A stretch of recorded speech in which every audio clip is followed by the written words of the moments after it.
Existen razones para que un patriarca guarde en silencio ante las cosas sagradas que haya sentido o visto durante nuestra bendición patriarcal.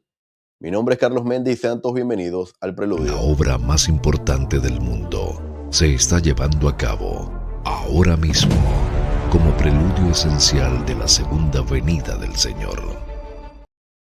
Sean todos bienvenidos mis amigos a un nuevo video de este canal El Preludio, como siempre les digo, cuyo único objetivo es acelerar nuestra preparación individual y como familia para los eventos que precederán a la segunda venida. Muchas gracias a todos por el acompañamiento durante la transmisión del día de ayer. Y en esta ocasión, como la portada lo indica, quiero analizar con ustedes esta pregunta. ¿Dicen los patriarcas todo lo que ven en una bendición? Hermanos, y esta pregunta vino o nació de algo que uno de ustedes me envió y ahora lo vamos a leer. Sin embargo, quiero empezar aparentemente con una cita que a simple vista quizás no tiene mucho que ver con lo que vamos a hablar a continuación. Y esto lo mencionó el presidente Nelson en 2019. Él dijo lo siguiente: hermanos, tenemos que actuar mejor y ser mejores, porque estamos en una batalla. La batalla contra el pecado es real.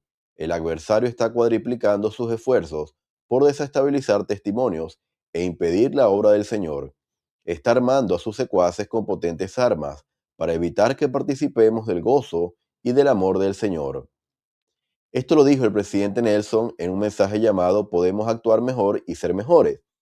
Y en el desarrollo de esta presentación, quiero que ustedes recuerden esta advertencia del presidente Nelson con respecto al avance y a la velocidad con la que está trabajando el adversario. Ahora, ¿de dónde nace la necesidad de crear este video y compartirlo con ustedes? Fíjense lo siguiente, hace pocos días, exactamente la semana pasada, compartí con ustedes un video con respecto a las bendiciones patriarcales y lo que un patriarca había compartido en un devocional de BYU Hawaii.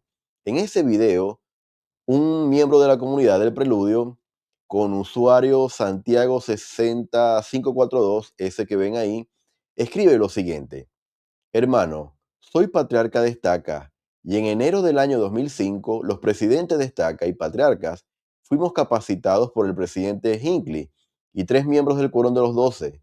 Junto a mi presidente de Estaca vimos y escuchamos esta capacitación y entre lo que recibimos dijeron que no debíamos expresar todo lo que sentíamos o veíamos al poner nuestras manos sobre el hermano que estaba recibiendo su bendición patriarcal y que deberíamos limitarnos a bendecir, alertar, aconsejar. Fue en 2005 y el elder Dallin H. Oaks fue el que puntualmente nos habló o advirtió en cuanto a limitarnos.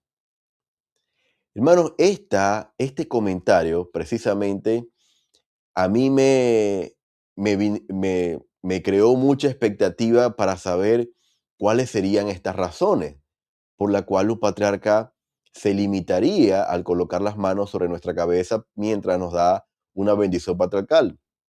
Sin embargo, hermanos, les puedo confesar que yo nunca había escuchado algo igual. Y el tema de las bendiciones patriarcales, de los patriarcas, de cómo son llamados, de las experiencias, son tan sagradas, como yo lo compartí en ese video, que la única manera en que podamos comprender la magnitud de lo que un patriarca puede conocer, sentir o durante todas las bendiciones haya podido ver, hermanos, es la única manera de que nosotros lo sepamos es que ellos mismos lo compartan. Así que yo quiero agradecer a este patriarca que, a pesar de que no colocó el nombre acá, dejó varios elementos interesantes. Una capacitación por parte de la primera presidencia, tres miembros del Quórum de los 12, entre los cuales estaba el actual presidente de la iglesia, Dallin H. Oaks. La instrucción fue clara y el patriarca acá lo comparte en su mensaje. No debían expresar todo lo que sentían o veían al poner las manos sobre la persona. Y esto, hermanos, nos puede llevar a preguntarnos, ¿por qué? ¿Por qué un patriarca no puede decir todo lo que ve o siente? Y aún más, durante nuestras bendiciones patriarcales, ¿el patriarca habrá visto o sentido algo adicional a lo que está registrado en la bendición? Son preguntas que quizás no vamos a poder responder en esta vida. Sin embargo, quiero darle al menos dos impresiones personales del por qué yo percibo que los patriarcas eh, han recibido esta instrucción, ¿verdad? O recibieron esta instrucción en el 2005 y tiene que ver con el limitarse a pronunciar o a declarar estas cosas que han visto o sentido. Quiero darle estas impresiones, compartirlas a través del siguiente mensaje. En octubre de 1991, el elder Francis Gibbons dijo lo siguiente: debemos ser prudentes al guardar las cosas preciosas que se nos revelan por medio del Espíritu. Por ejemplo, cuando el presidente Eber J. Grant era joven y presidía la estaca Tulet, al patriarca John Roberts le dio una bendición especial. Después, el patriarca le dijo al presidente Grant: vi algo que no me atreví a mencionar. Interesante, estamos hablando, hermanos, de Eber J. Grant, un joven. El presidente Grant registró más tarde que en ese momento se le reveló que algún día sería el presidente de la iglesia. Nunca habló de esa revelación con nadie, nunca la registró y la reveló solo cuando después se cumplió. Qué prudente fue, pues si se lo hubiera revelado a otro, su enemigo, Satanás, lo habría sabido y con ese conocimiento podría haberle causado dificultades inimaginables. A menudo hablamos demasiado, decimos cosas innecesarias, pues al decirlas podemos abrir una brecha que le permite a Lucifer infiltrarse en nuestras vidas. Hermanos, y aquí hablamos de un hombre que llegó a ser presidente de la iglesia, Eber J. Grant. El patriarca le dijo: vi algo que no pude pronunciar y no pude declararte aquí. Ahora, hermanos, aquí en esta pequeña parte de la historia, porque vamos a ver otros detalles de la vida del presidente Eber J. Grant, pero en esta parte de la historia, este Elder Gibbons nos da al menos una de las razones por las que un patriarca puede ser por instrucción limitado a compartir todo lo que siente o ve. Y tiene que ver, hermanos, con la labor del adversario, de infiltrarse en nuestras vidas a través de lo que puede pronunciar un patriarca o lo que nosotros podemos compartir, ¿verdad? De la bendición patriarcal con nuestra familia. Así que, hermanos, una de las razones, y por eso compartí esta cita del presidente Nelson, de que Satanás está cuadriplicando sus esfuerzos, tiene que ver con esta prudencia que manifestó el joven Eber J. Grant de no revelarle a nadie lo que él había recibido en ese momento y de alguna manera no escribirlo tampoco. Es decir, no lo pronunció y no lo registró. De hecho, el Elder Gibbon dice: si lo hubiera revelado a otros, es decir, si lo hubiera compartido con alguien, Satanás lo habría sabido. Así que una de las razones, al menos, es una impresión personal. De todas maneras, ustedes déjenmelo saber también en los comentarios, en el desarrollo de la presentación, que yo percibo que hay ese silencio o esta limitación, es que el adversario también está atento para destruirnos y para impedir que nosotros llevemos a cabo esa obra para la cual fuimos enviados en este tiempo. Ahora, esta historia del presidente Eber J. Grant no termina acá, porque en otro mensaje, pero en 1973, muchos años antes, el elder Anderson, Joseph Anderson, dijo en un mensaje llamado La Roca de la Revelación lo siguiente: cuando Eber J. Grant, quien llegó a ser el séptimo presidente de la iglesia, era un niño que jugaba en el suelo durante una reunión de la Sociedad de Socorro, Elisa Snow, quien era verdaderamente una profetisa, le dio una bendición en lenguas, la cual fue interpretada por la hermana Sina J. Carr, en el sentido de que ese niño algún día sería apóstol del Señor Jesucristo. Fíjense lo siguiente: acabamos de leer que cuando Eber J. Grant recibió su bendición patriarcal, es decir, ya era un joven aproximadamente mayor de edad, él recibió ahí una impresión de que iba a ser presidente de la iglesia, pero cuando era niño, Elise Snow le dio una bendición, dice este mensaje en lenguas, en donde proclamaba que él sería apóstol del Señor Jesucristo. No presidente de la iglesia, pero sí apóstol. Y esto vino por una mujer, hermanos, que tenía verdaderamente el espíritu de profecía. Ahora, sigue diciendo el elder Anderson, en otra ocasión, Heber C. Kimball, uno de los consejeros del presidente Brigham Young, en la primera presidencia de la iglesia, puso a ese mismo muchacho, es decir, a Heber J. Grant, sobre una mesa y profetizó que algún día sería un hombre más importante en la iglesia que su padre. Y su padre, Jedediah M. Grant, era consejero del presidente Brigham Young. Imagínense, hermanos, aquí tenemos otro hombre adicional al patriarca, adicional a la hermana Elise Snow. Aquí tenemos a Heber C. Kimball, quien también profetizó a través del mismo espíritu de profecía que ese niño sería incluso más importante dentro de la iglesia que su padre, y su padre era el consejero de Brigham Young. Ese niño llegó a ser el presidente de la iglesia, Heber J. Grant. Así que, hermanos, literalmente el Señor, a lo largo de la vida del presidente Grant, le hizo saber cuál era su misión en esta tierra. De nuevo, cuando el hermano Grant, a la edad de 24 años, era el presidente del estaca Tull, el patriarca John Roberry le dio una bendición patriarcal. Aquí vemos la edad que tenía, 24. Le dio la bendición patriarcal en la que le dijo que algún día estaría en los consejos principales de la iglesia. Y después de que se le dio la bendición, le dijo el hermano Grant: Heber, no me atrevo a decirte lo que vi cuando puse mis manos sobre tu cabeza. Más tarde, después de convertirse en presidente de la iglesia, el hermano Grant dijo que cuando el hermano Roberry hizo esa declaración, pensó como si una voz se le hubiera dicho: algún día serás presidente de la iglesia. El hermano Grant consideró que era una presunción tan grande de su parte siquiera pensar eso, que nunca se lo mencionó a nadie hasta después de convertirse en presidente de la iglesia. Y aquí comprendemos de qué manera el presidente, o ese joven de 24 años, Heber J. Grant, llegó a saber que iba a ser presidente de la iglesia.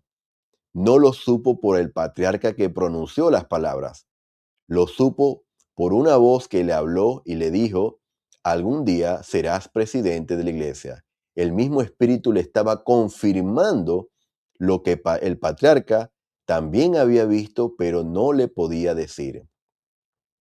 Así que, hermanos, aquí hay otro elemento que yo quiero compartir con ustedes. El primero tiene que ver con esa puerta que uno de alguna manera le puede abrir al adversario para de alguna manera obstaculizar nuestra misión en esta tierra. El segundo elemento que yo veo del por qué los patriarcas pueden de alguna manera limitarse a decirnos cosas que pueden ver o sentir, tiene que ver con el velo.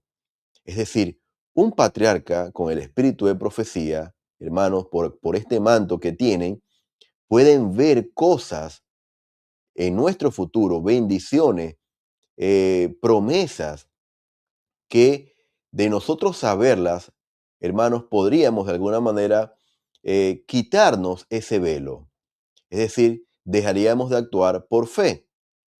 Si no, ya estaríamos actuando de una manera ya con la certeza de que independientemente de lo que haga, voy a recibir esto que se me dijo.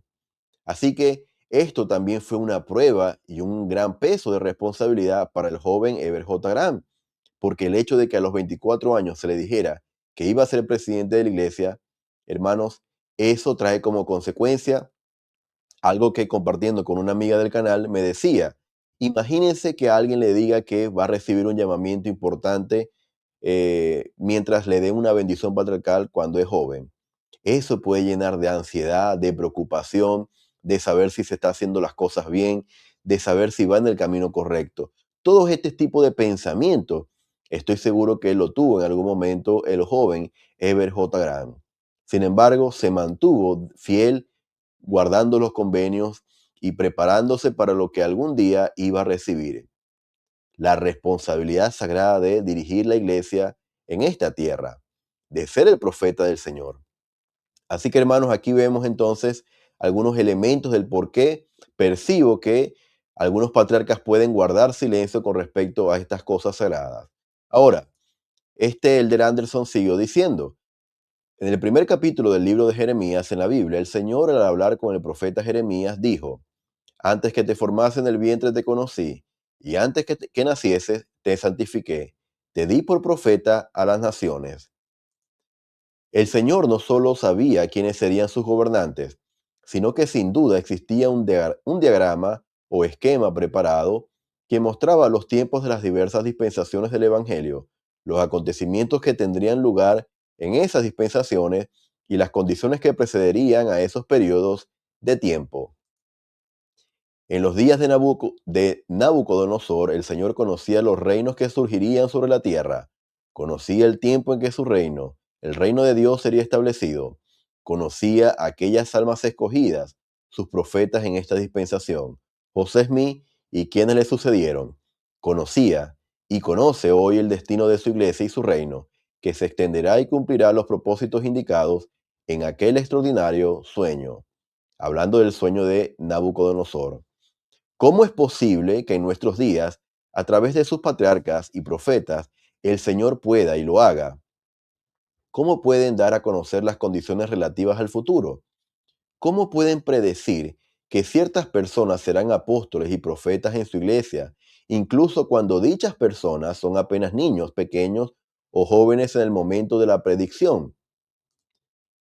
Como ejemplo, se les hizo saber a los presidentes Joseph Smith, Heber J. Grant, David O. McKay y otros que un día estarían en los consejos principales de la iglesia, que serían apóstoles del Señor Jesucristo y que llegarían a ser presidentes de la iglesia en esta dispensación. Y a muchos otros se les ha hecho saber que serían nombrados para puestos de eminencia, predicciones que se han cumplido. Entonces, hermanos, habla que de alguna manera el Señor, como dice en la escritura de Jeremías, sabe incluso quiénes serán los presidentes de la iglesia hasta que Él venga por segunda vez. Él sabe incluso quién va a ser el presidente de la iglesia que estará presente cuando el Salvador venga por segunda vez. Todo eso, hermanos, ya está dentro del plan de Dios. Es decir, de alguna manera, profetas de esta dispensación han recibido estas confirmaciones de que ocuparían estos altos cargos eclesiásticos en el reino de Dios. Y ahora quiero mostrarles uno de esos hombres. Ya vimos al presidente Heber J. Grant. Ahora tenemos a esta historia del presidente Joseph Smith. Tanto el presidente Wilford Woodruff como Lorenzo Snow habían profetizado que Joseph Smith, el padre del presidente Joseph Fielding Smith, llegaría a ser presidente de la iglesia.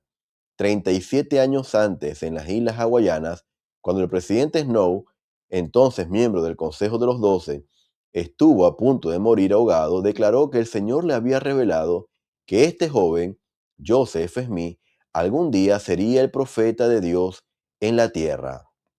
Y de esta historia del presidente Lorenzo Snow, cuando estuvo ahogado por varios minutos, yo la compartí aquí en el canal. Luego tenemos testigos adicionales del llamamiento futuro del presidente Smith. Dice, el presidente Wilford Woodruff estaba relatando a un grupo de niños algunos incidentes de la vida del profeta José Smith. Se volvió hacia el elder Joseph Smith y le pidió que se pusiera de pie. El elder Smith obedeció. Miren los niños, dijo Wilford. Él llegará a ser el presidente de la Iglesia de Jesucristo de los Santos de los últimos días. Quiero que todos recuerden lo que les he dicho esta mañana. Hermanos, esto es impresionante porque tenemos que el profeta Wilford, Lorenzo Snow, profetizaron en momentos diferentes, en ocasiones distintas, incluso frente a una audiencia de niños, que el presidente o que el hermano Joseph Smith iba a ser presidente de la iglesia. Es decir, no solamente tenemos el testimonio, las palabras de un patriarca que puede ver eventos o situaciones futuras, ¿verdad? Mientras da estas bendiciones, sino que también tenemos hombres y mujeres, como en el caso de Elise Snow, que pueden profetizar en diversas circunstancias de acuerdo al Espíritu también sobre estos llamamientos futuros. Ahora, también tenemos el caso de David McKay. Dice el elder Anderson, en una ocasión cuando el presidente David McKay era joven y servía como misionero en Escocia, se celebró una reunión misional muy espiritual dirigida por el elder James McMurray, consejero de la presidencia de la misión. Mientras se compartían testimonios y experiencias espirituales, el presidente McMurray se dirigió al presidente McKay y le dijo: Elder McKay, te diré como el Salvador le dijo a Pedro: Satanás ha deseado tenerte para zarandearte como trigo, pero yo he rogado por ti, para que tu fe no falte, y cuando te hayas convertido, fortalece a tus hermanos. Luego añadió: si eres fiel, aún estarás en los consejos principales de la iglesia. Hermanos, en experiencias en la historia de David McKay tenemos nuevamente lo que se repitió en la vida de Ever J. Grant y que mencionó el elder que leí al principio.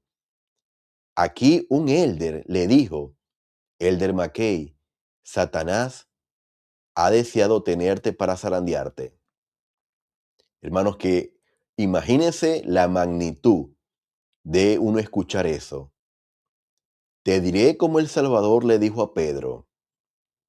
Este elder McMurray estaba viendo cosas que el adversario intentaba hacer, intentaba destruir al elder McKay.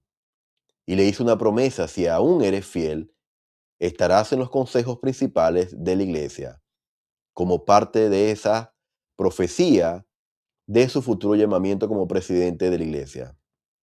Entonces, hermanos, ven la función del adversario con respecto a estas promesas y profecías de nuestro futuro. Ahora, el elder Anderson dijo: al igual que sucedió con Abraham, Jeremías y otros profetas de la antigüedad, estos hombres líderes del reino de Dios en esta dispensación fueron elegidos antes de nacer para representarlo en esta última dispensación. Y aquí voy de alguna manera, unir y hacer un puente de esta cita nuevamente con la cita del presidente Nelson, que más adelante al final la voy a volver a leer. Estos hombres, estos profetas, fueron elegidos antes de nacer para representarlo en esta última dispensación. Pero aquí viene la otra parte. Usted y yo también fuimos elegidos.